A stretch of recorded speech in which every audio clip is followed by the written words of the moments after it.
It's Thursday, the 14th of October, 2021. Welcome to Fear and Greed, the business podcast that sets you up for a successful day. I'm Michael Thompson, and good morning, Sean Aylmer. Good morning, Michael. Today, a changing of the guard among the largest companies on the ASX. That is our main story, but also this morning, the Federal Treasurer downgrades the economic growth outlook, New South Wales changes its isolation policy around COVID, and the humbling of the avocado. Then stay listening for Sean's chat to Ben Willey from Spinach Advertising Agency about the boom in ad spend. But first, Sean, there seems to be so much going on in the equity market at the moment. Certainly the local market appears to have lost momentum. There also seems to be a bit of a shuffling of the top stocks on the bourse. But what's it all mean for investors? The changing of the guard story, Michael, is one that's crept up on us amid all the noise. Now, Commonwealth Bank is still the biggest company by a wide margin. It's worth about $176 billion.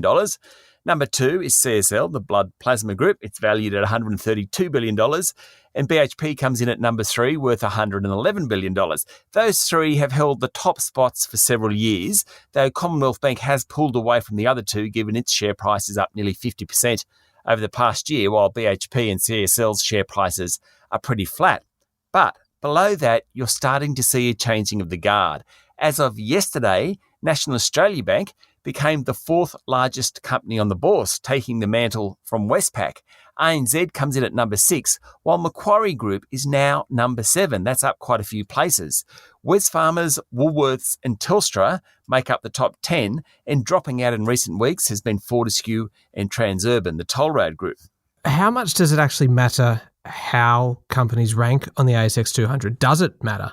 Well, it does, especially among the very large caps, because many investors either buy passive ETFs, exchange-traded funds, that reflect the index, or buy into the big stocks, the top 10 or 15 or 20 stocks.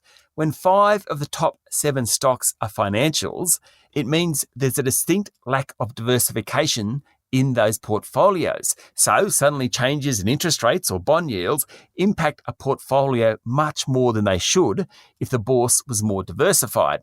Even if you take the top 15 stocks, that means you're adding in Fortescue Metals, Transurban, Goodman, Rio Tinto and Afterpay. 2/3 of them are either banks relying on interest rates or miners relying heavily on iron ore prices. All right. Now, Sean, this is a very leading question, but what's the answer to it all? What should an investor do?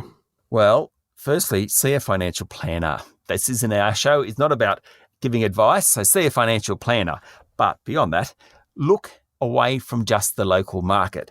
It's much easier to buy overseas shares now, and you can do it via ETFs, meaning you don't need to become a stock picker.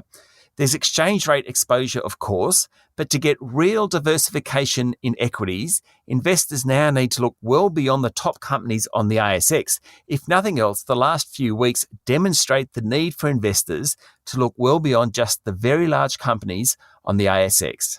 All right. Now, staying on the theme of equities, how did the market perform yesterday? Oh, Michael, right on cue. The bias in the market skewed the day's trading. The S&P ASX 200 closed down slightly to 7,273 points, but 9 of the 11 sectors rose. The 2 that didn't were the banks and the material stocks, which includes the big 3 miners. They went backwards. As a result, the market went backwards. Fortescue was the worst performer of the top 200, down more than 5%, while Rio Tinto was off 3% and BHP was down 1%. Commonwealth Bank and Westpac were the worst of the big banks. Away from equities, the Aussie dollar had a strong night and is trading at 73.8 US cents. Gold prices also rose and are heading towards $1,800 US an ounce, and oil was flat, with Brent crude still trading above $83 US a barrel. No relief at the petrol pump, Michael. No, not anytime soon. Now, what about overseas equity markets? What happened on Wall Street overnight? Wall Street had a pretty good night after inflation data for September rose by more than expected. Companies that have a greater ability to pass on price increases did best. In early afternoon trading, the Nasdaq was up 0.7%. The S&P 500 was 0.3% higher, while the Dow Jones Industrial Average was a touch lower. European markets were also higher. September quarter earnings season kicked off this week, and so far, the results have been pretty good. We'll be back in a moment with the rest of the day's business news. Sean, there's plenty going on at the moment in the world of economics. Of course, the labour force statistics are out today, and the employment market is obviously critical to how the economy performs into next year. But there was a fair bit of news around yesterday as well. There was, Michael. The Federal Treasurer, Josh Frydenberg, was out saying that during the September quarter, the economy probably contracted by about 3%. Now, most market economists had already factored that in, and in fact, the International Monetary Fund had downgraded its growth forecast for Australia this year from more than 5% to about 3.5%, though it has upgraded next year to about 4.1%. Mr. Frydenberg also said that some of the large-scale skills shortages that we're seeing in the economy at the moment were the result of state border closures, and he was confident they would ease next year. Meanwhile, the Westpac Melbourne Institute Consumer Confidence reading was out yesterday. It fell by 1.5%, but it still remains positive, which isn't a bad effort given the lockdowns. Like business confidence, consumer sentiment is holding up much better than it did last year. In fact, it hasn't gone negative at all during the past few months. Consumer confidence should rise as lockdowns end. And of course, we'll have all the information on the labour force data this afternoon in the afternoon report, and plenty more analysis tomorrow morning as well. Moving away from the economy, though, there really is a sense, Sean, that the country is starting to get on top of the coronavirus crisis, notwithstanding, of course, there's still plenty of daily cases. And those numbers, we've been warned about this and warned about it again and again, that the numbers are going to surge the more the economy is opened up. I totally agree with you, Michael. And I think that was highlighted yesterday by Daniel Andrews getting more questions about the IBAC inquiry and how much he knew about branch stacking rather than COVID queries. The Victorian Premier said the state was on track to reach its 70% vaccination target ahead of schedule, and Mr. Andrews will give clarity on what next week looks like in the next couple of days. There were still 1,571 cases in the state yesterday and 13 deaths. Now, the New South Wales government has revised the isolation period for close contacts from 14 days to 7 days for people who have been fully vaccinated at least 2 weeks prior to their exposure to the virus. Great news for that state. New South Wales recorded a rise in cases yesterday to 444 and 4 deaths. At least the numbers are well down on a week ago, and the full inoculation rate is heading towards 77%. Premier Dominic Perrottet is expected to provide more information about further reopenings in New South Wales in the next 48 hours or so. The ACT government will mandate vaccinations in several education settings, including early childhood, primary and out-of-school care. Of course, they're the groups who'll be unvaccinated for the longest. Canberra reported 51 new cases yesterday, close to its worst day so far. And finally, the Northern Territory announced all frontline workers must be vaccinated, and if they don't receive their first vaccination by 13 November, they could be fined $5,000. All right. Now, Sean, earlier you mentioned the Commonwealth Bank, which is, of course, still the country's biggest company. It held its annual general meeting yesterday, and boss Matt Comyn was pretty confident about the outlook. He was. Mr. Comyn said the government's stimulus programs were doing their jobs. He said households kept saving money, which they will eventually spend, and businesses are ready to take advantage of opportunities and invest. But he also warned that the bank might tighten lending criteria as the housing market continues to run. Now, Commonwealth Bank's chair, Catherine Livingstone, said the bank had spent time since the Royal Commission into the sector to update its brand, refine its core values, and evolve its strategy. New digital products and services are at the heart of that strategy, and the bank is reimagining the way financial services can be tailored to suit customers. That's why you're seeing so much innovation around at the moment. Shareholders seem pretty happy, and why shouldn't they be? The share price is up 50% over the past year, easily the best of the big banks. Commonwealth Bank also reported a big jump in profit, a big share buyback. I suppose the question now, though, Michael, is what to do next. How does Commonwealth Bank keep it going? Its shares yesterday ended down 1.6%. Okay, now this one's not entirely out of left field because I did mention it at the top of the show, but are you an avocado fan, Sean? Because there is a glut of avos on the market at the moment. Yes, the smashed avo is about to lose its swagger. Long thought the food of inner city trendies? Well, big plantings in recent years, a bumper harvest, and the stay-at-home orders that have kept people away from cafes means there's a huge glut of avocados. Well, can I tell you, I grew up on a property in the middle of an avocado orchard. I hated them. I thought they tasted like soap until we moved away. The moment we moved away and lost access to all these free avocados, suddenly thought, actually, these things are pretty good. Go to buy them, and they were $5 an avocado in the shop. Crazy. Now, it's not uncommon to be paying around $1. That's right. The boss of Avocados Australia, John Tyus, told the Financial Review that he reckons the crop this year will be about 65% higher than last year. That's because the new plantings of recent years are starting to bear fruit. And something I learnt this morning, Michael, about avocados is that they fruit all year round in Australia. There's always somewhere in Australia where avocados are being grown and picked. I did not know that. I also found out that avos are 73% water, 15% fat, healthy fat of course, and 9% carbohydrates. And they originated probably in Mexico. And they come from the same family as cinnamon.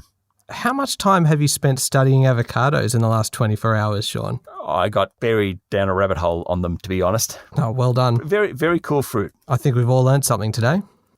Hope so. Okay, Sean, what's making headlines in today's news media? The Financial Review is reporting that the Morrison government is likely to stop short of formally increasing its emissions reduction target for 2030 and instead adopt an upgraded projection. But critics claim such a move would attract global criticism and deter investment. On a similar theme, several media outlets are reporting that global demand for Australia's coal will tumble if countries deliver on their pledges to reach net zero emissions by 2050. That's according to the latest report from the International Energy Agency. Running through some of the other stories around today, backroom discussions between the federal Liberal and National parties continue over climate change. National Senate leader Bridget McKenzie said while she had been briefed about the Morrison plan, there could be no deal unless it was right for the regions. The latest Roy Morgan poll on federal voting intentions has a Labor Party ahead 53 to 47% on a two-party preferred system. That means the federal government has kept just a little bit closer. The survey was taken when Prime Minister Scott Morrison was meeting foreign leaders and certainly had plenty of the spotlight. Now, Sean, you mentioned earlier that Daniel Andrews is getting a lot more questions now about IBAC. Well, yesterday he repeatedly refused to say whether he stacked branches during his time as a Labor staffer and a party official, saying that answering the question would cut across the work of the corruption watchdog.